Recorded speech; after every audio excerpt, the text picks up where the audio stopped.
নবীকে নামাজ প্র্যাকটিক্যালি শেখানো হয়েছে, নবীকে সেজদাটা প্র্যাকটিক্যালি শেখানো হয়েছে। এমনিতেই নবী সেজদা মারে নাই, প্রত্যেকটা আমল নবীকে প্র্যাকটিক্যাল করে শেখানো হয়েছে। আজকের এই ওয়াজ মাহফিল গুলা আমি দিনের দিন বরং আমার ভিতরে প্রচন্ড ধাক্কা লাগে। ওয়াজ মাহফিল গুলা কি হচ্ছে আজকে? আমরা যদি সত্যি কথাগুলা না বলি আর বলবে কে? কেন প্র্যাকটিক্যাল আমল হচ্ছে না? গত শুক্রবারে আমার বার্ষিক ইসলাহি জোর গেছে, আপ্রাণ চেষ্টা করেছি প্রত্যেকটা আমল কিভাবে প্র্যাকটিক্যালি শেখানো যায়, যুবকদেরকে কিভাবে প্র্যাকটিক্যালি প্রত্যেকটা আমলের ট্রেনিং দেওয়া যায়। পুলিশে ঢুকতে গেলে ট্রেনিং লাগে, সেনাবাহিনীতে ঢুকতে গেলে ট্রেনিং লাগে, যেগুলো চাকরি ঢুকতে গেলে ট্রেনিং লাগে, কিন্তু নামাজ তার ট্রেনিং লাগে না। কত বড় একটা ইবাদত নামাজ, সে ট্রেনিং নাই, কোনদিন বলেও না, আমরাও বলি না, আপনারাও এগুলা করেন না। আস্তে আস্তে ওয়াজ মাহফিলের নূর নষ্ট হয়ে যাচ্ছে। আল্লাহ সবাইকে বোঝার তৌফিক দান করেন। দুই হাত উঁচা করেন, লম্বা করেন, চোখ বন্ধ করেন, বলেন ইয়া আল্লাহ। হয়েছে না? জোরে বলেন ইয়া আল্লাহ, আরো জোরে বলেন ইয়া আল্লাহ। প্রত্যেকটা আমল প্র্যাকটিক্যালি শিখার তৌফিক দান করো। বলেন ইয়া আল্লাহ, তোমাকে চাই, ইয়া আল্লাহ তোমাকে চাই, ইয়া আল্লাহ আমি সবচেয়ে বড় গুনাহগার, তুমি আমার গুনাহ মাফ করে দাও। সবাই বলেন আস্তাগফিরুল্লাহ, লা হাওলা ওয়ালা কুওয়াতা ইল্লা বিল্লাহ। এ যুবক জোরে বলো, লা হাওলা ওয়ালা কুওয়াতা ইল্লা বিল্লাহ।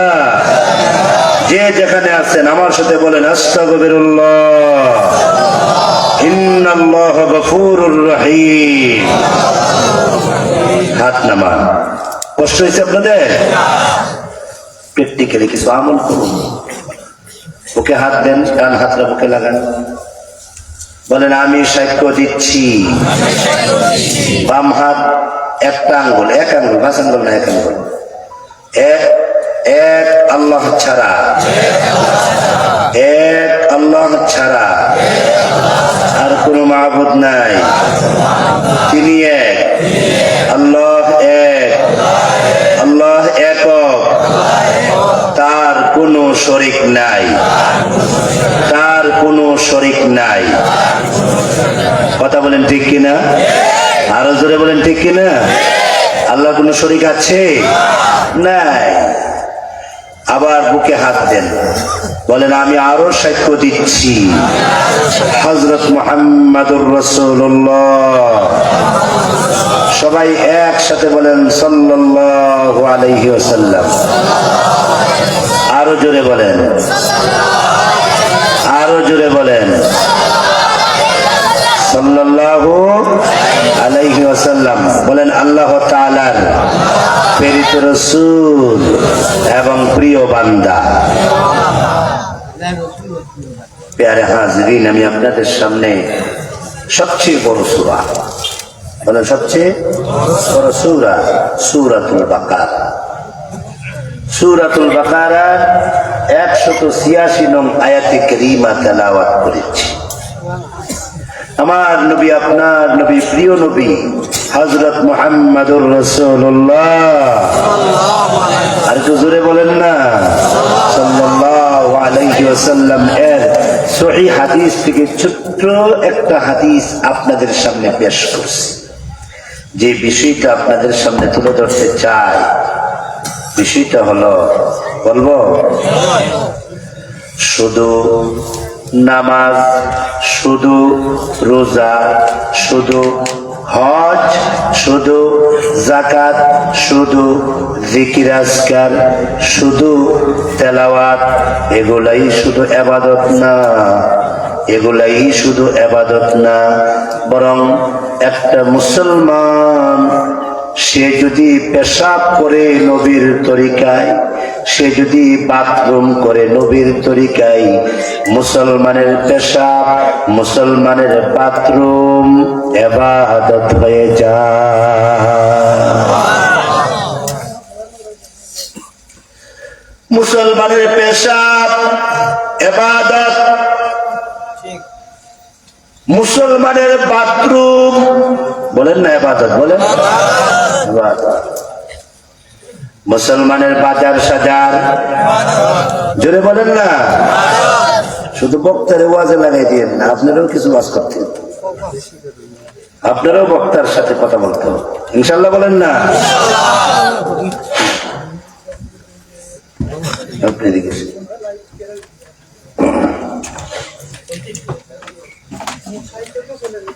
মুসলমানের হাসি ইবাদত, মুসলমানের হাঁটা ইবাদত, মুসলমানের কথাবার্তা, লেনদেন, আদান প্রদান সব ইবাদত। মুসলমানদের বিয়া শাদী ইবাদত। যদি এই জিনিসগুলা নবীর তরিকা মতো হয়, ঠিক কিনা জোরে বলেন। একটা এক্সাম্পল দিচ্ছি, তাফসীরের কিতাব থেকে একটা উদাহরণ দৃষ্টান্ত তুলে ধরেছি। আল্লাহর নবী রহমাতুল লিল আলামিন একজন সাহাবীকে জিজ্ঞাসা করেছিলেন, এই সাহাবী, এত বাজারে যাও কেন? এই সাহাবী, এত বাজারে ঘন ঘন যাও কেন? তুমি কি জানো না বাজার নিকৃষ্ট? বাজার কি নিকৃষ্ট? তুমি কি জানো না বাজার নিকৃষ্ট? মসজিদ উৎকৃষ্ট, মসজিদ দামি, বেশি বেশি মসজিদে যাইবা, বেশি বেশি আল্লাহর পরে যাতায়াত করবা। এত ঘন ঘন তুমি বাজারে যাও কেন? বাজার তো নিকৃষ্ট, ওইখানে গীবত হয়, শিকায়াত হয়, ওইখানে জিকির আজকার নাই, তেলাওয়াত নাই, কিচ্ছু নাই। তুমি এত ঘন ঘন বাজারে যাও কেন সাহাবী? এটা তো আমি পছন্দ করি না। সাহাবী দুইটা হাত এইভাবে সামনের দিকে বাড়ায়া দিলেন, বাড়ায়া ডাক দিয়া কয়, ফিদাকা আবি ও উম্মি, আমার মা আমার বাবা আপনার জন্য কুরবান হয়ে যাক। ওগো নবী, আমার অল ফ্যামিলি আপনার জন্য কুরবান হয়ে যাক। ওগো পয়গম্বর শোনেন, আমি বাজারে কেন যাই বেশি বেশি জানেননি? বেয়াদবি মাফ করবেন, যদি ভুল হয় মাফ করে দিবেন।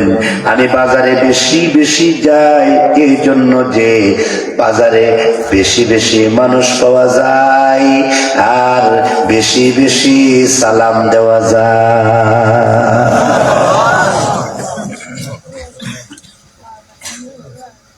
বেশি বেশি মানুষ পাওয়া যায়, বেশি বেশি সালাম দেওয়া যায়। সুবহানাল্লাহ বলবেন না? রানীগঞ্জের ব্রিজের গোড়ায় কেন যায়?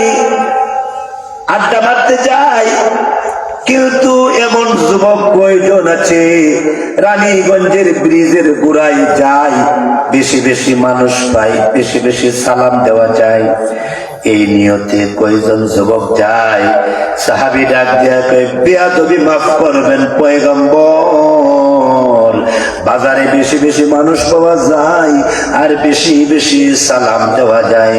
আপনি না বলছেন গো, একবার আসসালামু আলাইকুম বললে মহান আল্লাহ তার আমল নামায় 30টা নেকি দান করে। বলেন তো, সালামটা দেন তো, আমাকে দেন, একটু সালাম দেন না আমারে। 30টা নেকি পাইয়া গেছেন। আম্মাকে সালাম দিবেন তো আরো 30টা নেকি পাইয়া গেছেন। আব্বাকে সালাম দিবেন, আর 30টা নেকি পায়া গেছেন। হেলো বলো কেন যুবক, মোবাইলে হেলো হেলো হেলো এগুলা বলো কেন? এগুলা তো জাহান্নামী ভাষা। ডিকশনারি খুলে দেখো, হেলো এটা জান্নাতি ভাষা নয়, এটা জাহান্নামী ভাষা। কিন্তু আসসালামু আলাইকুম, আল্লাহর কসম এটা জান্নাতি ভাষা। আল্লাহু আকবার বলেন, আল্লাহু আকবার। জান্নাতি ভাষাটা ভালো লাগে না বাঙালি, জান্নাতি ভাষাটা বাঙালির না। হ্যাঁ, জাহান্নামী ভাষা নিয়া শুধু হ্যালো হ্যালো, কথা কই না কেন? আছে না? শুধু হেলো, শুধু হেলো। ওয়াজ মাহফিল দ্বারা যদি আমল না করো, এই ওয়াজ মাহফিলের দরকার নাই। যুবক, তুমি যদি আমার সাথে একটু ওয়াদা করতে পারো, নিয়ত করতে পারো, সামনের ওয়াজ করা আমার সহজ হয়ে যাবে। আর না হয় আমি ওয়াজ করতে পারবো না। যুবক, তুমি বলো, আজকে থেকে তুমি হেলো বলবা না আসসালামু আলাইকুম বলবা? পারবে?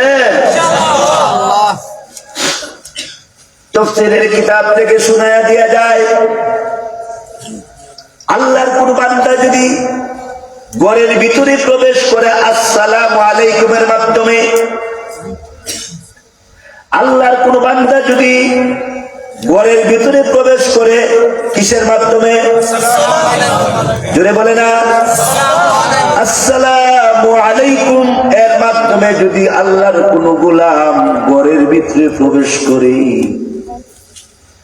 নবীজি বলেন তার সাথে 70 জন রহমতের ফেরেশতা তার ঘরে প্রবেশ করে।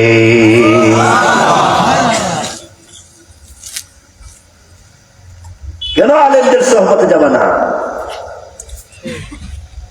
আমাদের এক বুজুর্গ বলেন যে যারা আল্লাহ ওয়ালা তারা সকাল বেলায় 70,000 ফেরেশতারে কর্মচারী হিসাবে লাগাইয়া দেয়।